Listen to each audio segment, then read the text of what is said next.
Dust shot out of a few windows far below the collapsing area.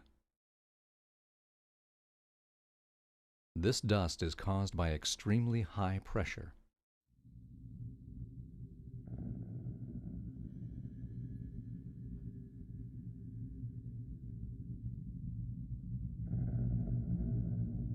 When we look closely at the area that is collapsing, we find dust shooting out of every window on the entire floor at the same time. The towers had a steel frame, so the only way they could collapse is if thousands of joints were broken. The towers collapsed in less than 10 seconds, which is an average of 10 floors every second. Next time you see a 10-story building, imagine the entire building crumbling in 1 second.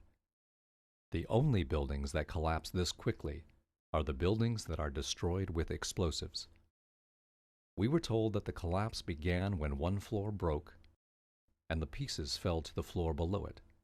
Those pieces shattered that floor and so on all the way down. However, when the pieces hit the floor below, they will slow down slightly and some of their energy will be used to break the floor. Therefore, there should be a delay every time the pieces hit a floor. The towers had 110 floors, so if it took 1 second for each floor to be crushed, that would be 110 seconds. However, the seismic data and video show that the North Tower collapsed in only 8.4 seconds. The collapse started at about the 94th floor. If you were to drop a rock from the 94th floor, it would hit the ground about 8.4 seconds later. This means that the pieces of the building were falling as fast as objects fall through the air. How can objects crash through steel and concrete floors as fast as they fall through the air? There is only one explanation. Explosives were placed in these buildings before the attack. The collapse of the North Tower started when explosives at the 94th floor were detonated. The explosives were timed so that the floors were shattered before the rubble contacted it. The pieces of the building fell in only 8.4 seconds because none of the pieces crashed into a floor. We were told that fire caused the towers to collapse, but no large building has ever collapsed from a fire. This 32-story skyscraper in Madrid, Spain, is a good example. The fire became so intense that it spread from one floor to the next, causing the building to look like a torch. This fire was much larger than the fire at the World Trade Center. The next morning, there were still a few fires in the lower floors. Everything inside the building had been burned. Some sections of the building broke. A few portions at the top of the building collapsed. However, the building remained standing, and it continued to support a large construction crane at the top. By comparison, the fire at the South Tower was so small that it never spread to the other side of the tower. We know that a few firefighters made it up to the fire zone of the South Tower because they used their handheld radios to send reports of their arrival. They said there were only a few areas with fire. Obviously, the fire was too small to kill firefighters, but we are supposed to believe that it was large enough to cause the buildings to collapse after burning for only 56 minutes. The fire in Madrid was much more severe, and it burned all night, but it did not cause the building to collapse. Scientists created this temperature map of the rubble 5 days after the collapse. Obviously, the rubble would be cooler after 5 days. Also, firefighters sprayed water on the rubble during those 5 days. However, one location in the rubble of Building 7 was above the melting point of aluminum, and so was one location in the rubble of the South Tower. How can a building fall down and 5 days later the pieces are hot enough to melt aluminum? The presidents of 2 different companies that were cleaning up the area told Christopher Bolin that steel had melted at the bottom of the basements in the towers and Building 7. These incredible temperatures are more evidence that explosives were used. Explosives create very high temperatures. The extreme heat created by the explosives in the basements had nowhere to go since it was deep underground, and so it melted some of the steel. Another suspicious aspect of the attack is the collapse of Building 7. This was a 47-story building with a steel frame. It was not hit by an airplane. It was across the street from the towers. Late in the afternoon, this building collapsed. The U.S. government investigated the collapse of this building. After 7 months of investigating, their conclusion was that they have no idea why the building collapsed. A few months later, the landlord of Building 7, Larry Silverstein, announced on television that the fire department demolished Building 7. The government and the news reporters should have demanded that both Silverstein and the fire department explain what happened to Building 7, but nobody asked any questions. The collapse of Building 7 is identical to the collapse of buildings that are brought down with explosives. The explosives shatter the joints that hold the building together, and the building falls down at free fall speed. Dust is produced at the base in the building. There is a tremendous amount of evidence that the government was involved in the September 11 attack. We could spend days discussing all of it. Some of what we tell you is speculation, but some of it is scientific fact, and you cannot disagree with it. For example, pieces of a building cannot crash through steel and concrete floors as fast as they fall through the air. The fact that those towers collapsed in less than 10 seconds is proof that explosives had been used. Building 7 also collapsed in a manner that can only be explained by the use of explosives.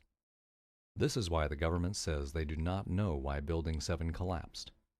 Anybody who looks at this evidence and continues to insist that the government was not involved in the September 11 attack is simply having a difficult time facing the possibility that the government could commit such a crime.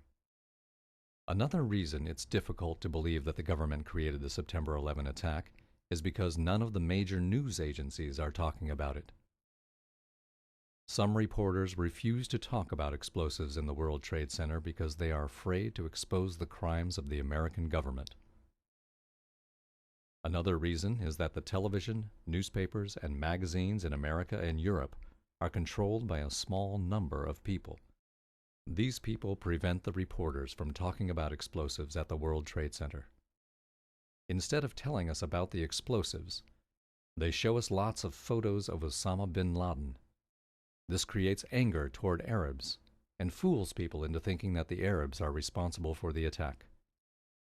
The news agencies are trying to manipulate emotions, not provide serious information. Most reporters ignore us when we talk about explosives in the towers. Occasionally, an article or television show tries to make us look like idiots.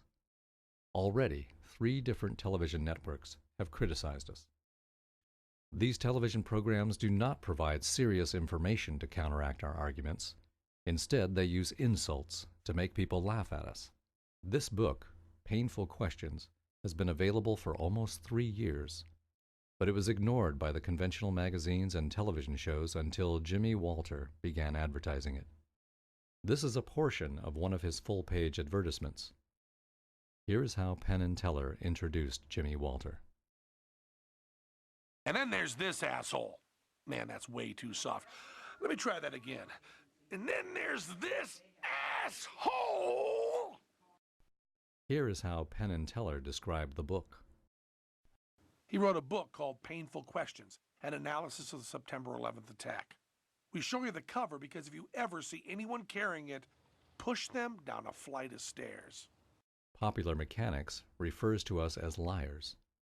The angry and childish attacks on Jimmy Walter and Eric Hufschmid could be a sign that the criminals are frightened that we are exposing them.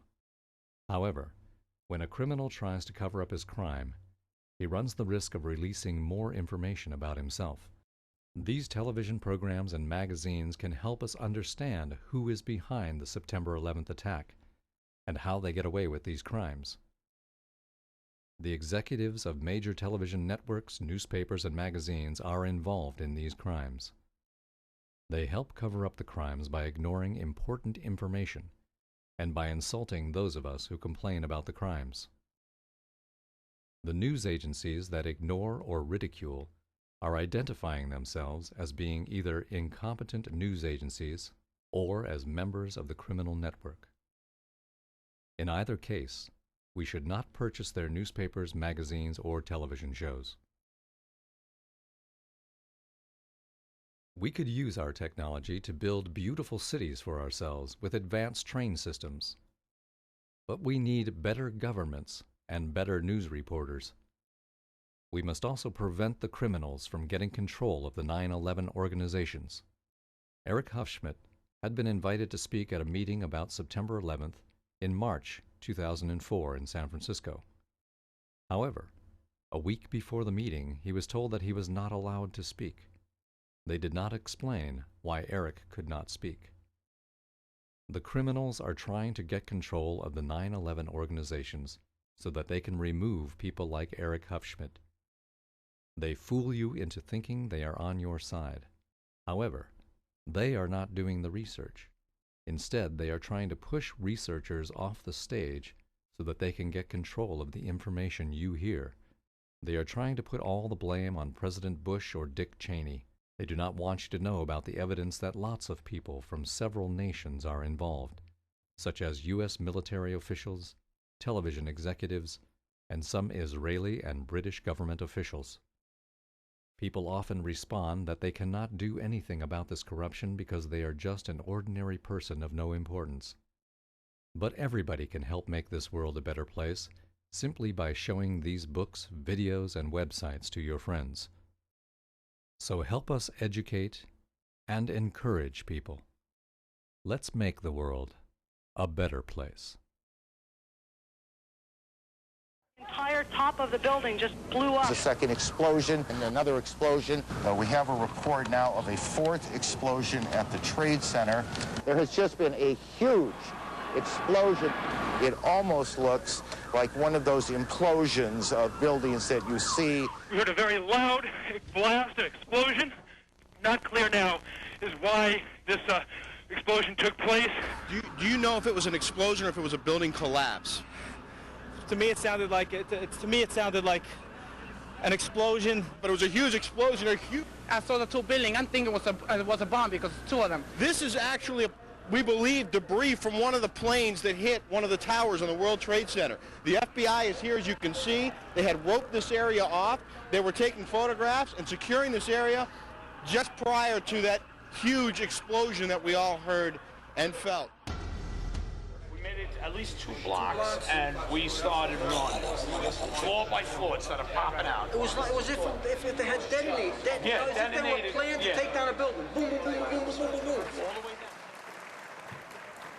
Big round of applause for Mr. Jeff King. Can I still be wearing this?